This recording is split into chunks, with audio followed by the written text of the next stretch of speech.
afternoon, everyone. My friend Duarte Cordeiro, Minister, I would like to say thank you to António Sá for this invitation. For me, as a coincidence to be in my way back to Cape Verde from Luxembourg and be here as the representative of Cape Verde. I'm the Minister of the Orange and the Blue Economy. I'm the color minister. But I will not continue my intervention in English because 15 days ago in WIPO, in World Organization of Intellectual Property, I made a very strong statement in behalf of all the Portuguese-speaking country, claiming the Portuguese to be the work language. So I must be,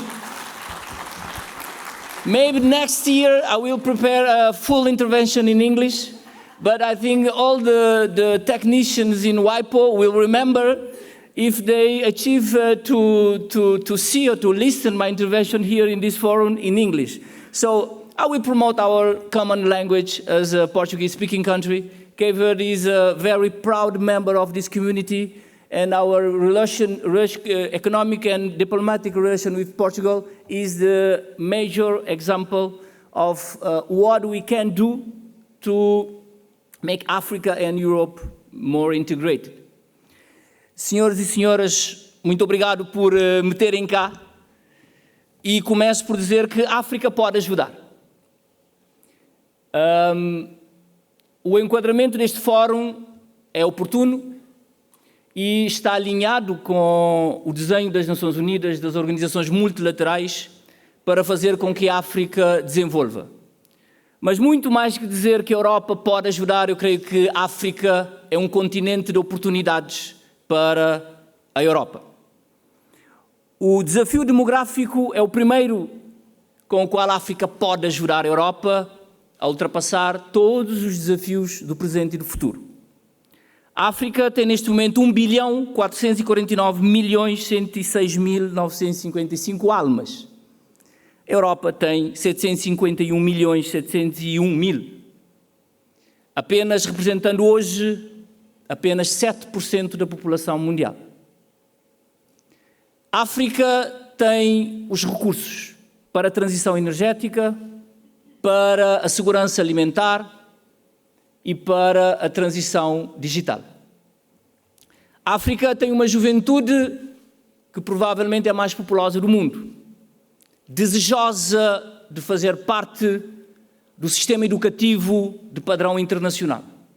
E neste momento I will introduce my dear friend Vivian Onan for Kenya, one of our golden girls, who is promoting Africa and our continent in the world. Vivian Onan from Kenya. Eu faço parte de uma geração de líderes africanos que comunica com outros líderes africanos. Semanalmente falamos inglês, francês, italiano, português, exatamente para garantir que a África tenha uma visão comum para o futuro. E nas novas energias, Cabo Verde é uma oportunidade. O desafio pelo nosso posicionamento estratégico no centro da África, o acesso à Europa em apenas 3 horas. Pelas oportunidades e potencialidades do seu clima tropical, por ser, obviamente, um hotspot em biodiversidade marinha e terrestre. Cabo Verde tem excelentes relações de cooperação e colaboração regional e internacional.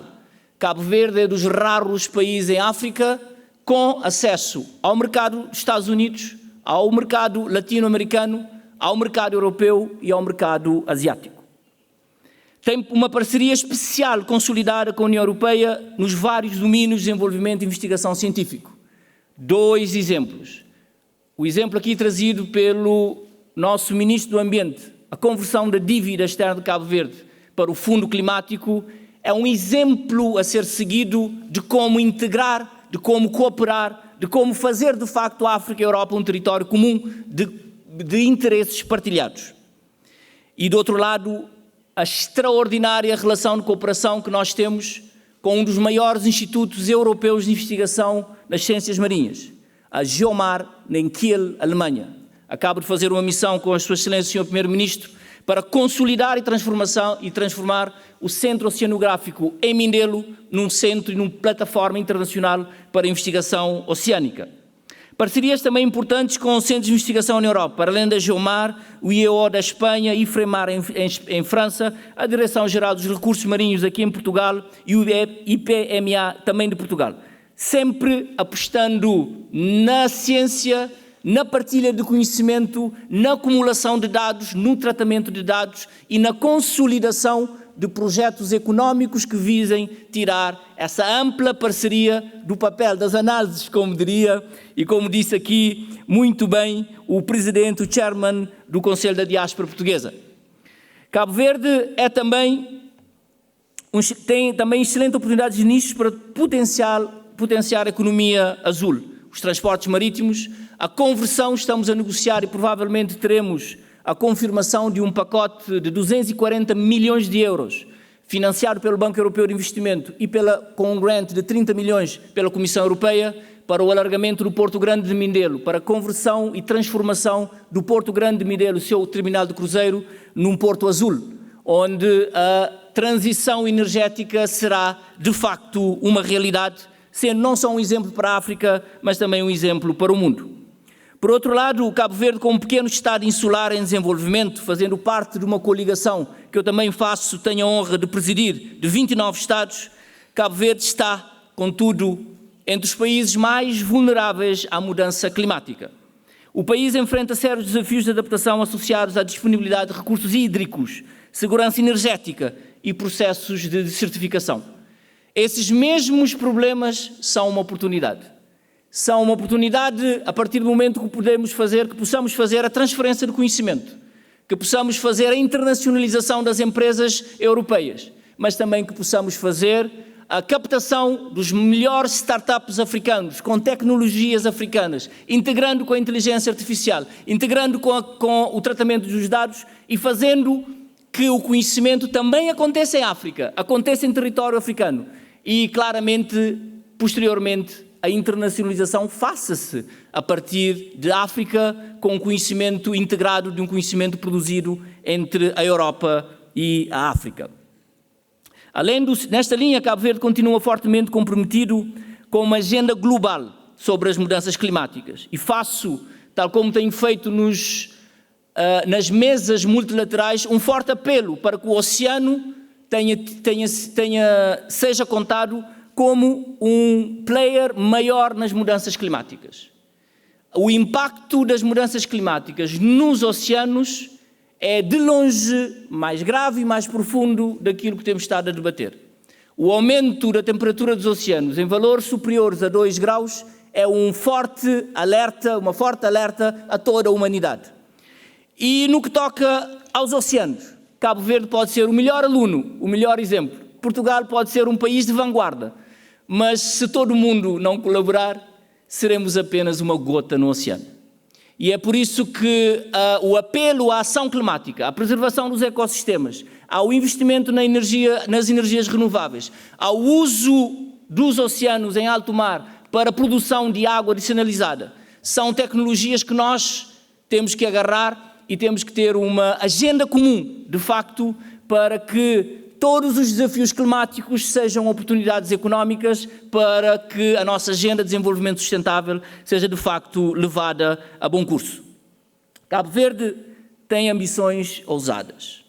Ultrapassar 50% da eletricidade produzida a partir de fontes renováveis até 2030 e 100% até 2040. Atingir 100% de acesso à eletricidade até 2026. Em mobilidade elétrica, a nossa meta é chegar a 2050 com todos os veículos movidos a motor elétrico. Para alcançar esses objetivos, o país dispõe de diversos instrumentos de planeamento. Entre eles destacam-se o Plano Diretor do Setor Elétrico 2018-2040, a Carta de Política para a Mobilidade e o Roteiro para o Desenvolvimento de Redes Inteligentes.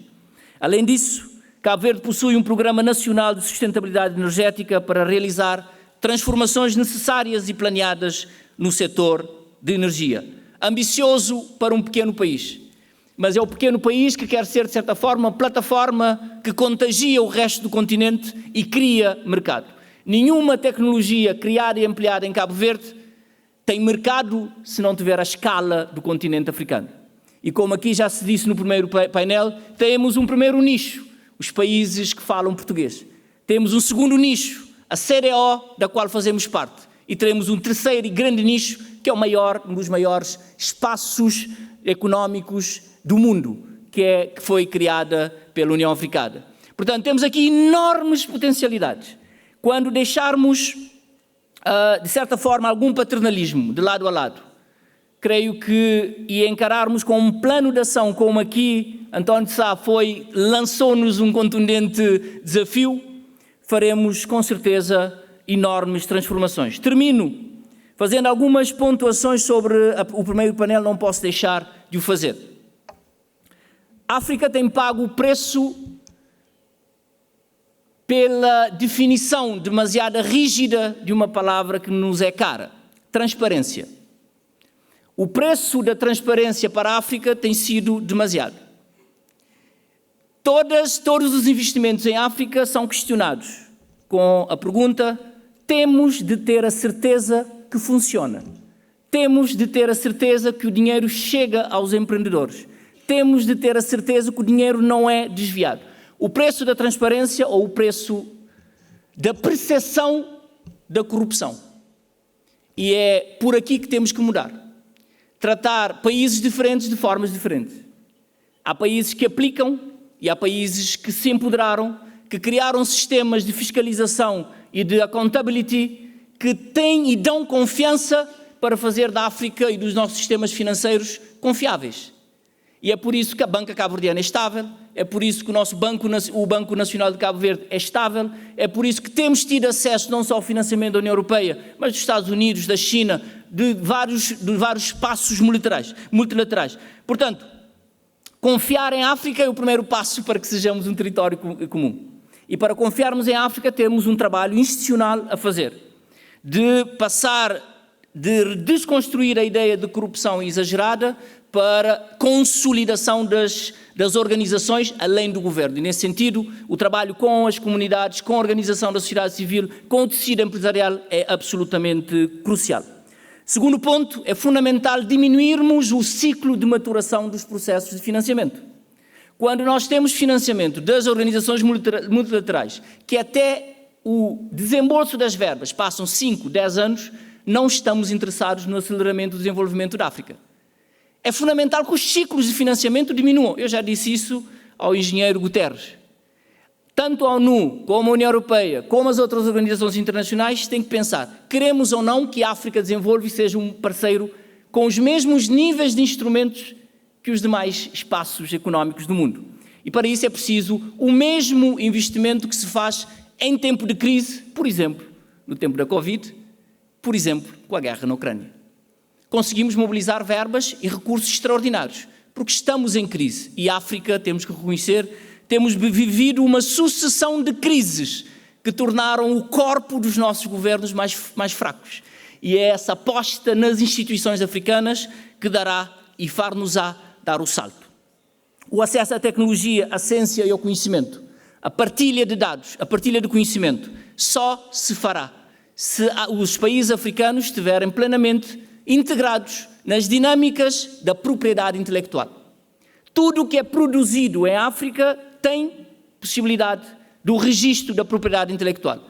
E não pode haver digitalização ou transferência de conhecimento sem que as propriedades intelectuais criadas em África fiquem em África como uma parte de criação de rendimento e de riqueza. O mundo digital é o mundo da propriedade intelectual. Só haverá segurança para as transações económicas e financeiras se parte da propriedade intelectual também seja africana. Portanto, nós, obviamente, não é saudável que a África seja apenas uma plataforma por onde se faz negócio. É preciso que parte do negócio faça-se acontecer a partir das propriedades intelectuais africanas e a partir de uma plataforma securitária que garanta a soberania nacional a partir do digital. São coisas complexas, mas que é necessário se quisermos ser sérios e consequentes quando falamos de um apoio, de uma parceria que seja win-win. Basicamente, as infraestruturas básicas, fundamental. uma grande oportunidade para as empresas europeias em parceria com empresas africanas. Construirmos as infraestruturas básicas. É por isso que o corredor Praia, Dakar, Abidjan é uma grande oportunidade de investimento, mas outros corredores terão que ser abertos para que a total integração económica, marítima, aérea e digital seja concretizada. E, finalmente, termino elogiando Portugal, não porque estamos aqui na presença do Sr. Ministro, mas se há exemplo que nós temos de dar ao mundo entre uma relação saudável, win-win, entre dois países que ultrapassaram, de certa forma, as quesilhas, haverá sempre discussões identitárias e históricas, mas no plano económico, no plano diplomático, no plano institucional, é uma relação exemplar. E a conversão de parte da nossa dívida externa para o Fundo Climático de Cabo Verde, permitindo investimentos de grande vulto, a emissão do nosso primeiro Blue Bonds a partir da Bolsa de Valores de Cabo Verde, são exemplos que Cabo Verde pode partilhar, não tendo nenhuma pretensão de dar lições nem ao mundo, nem ao resto dos países africanos. Queremos nos apresentar aqui neste fórum como parceiro confiável, um país credível, que juntamente com os nossos parceiros europeus queremos continuar a abrir o mercado africano, a ser uma plataforma e a ser uma ponte que une nações, cria emprego, cria rendimento e faz prosperar o nosso grande continente africano. Muito obrigado.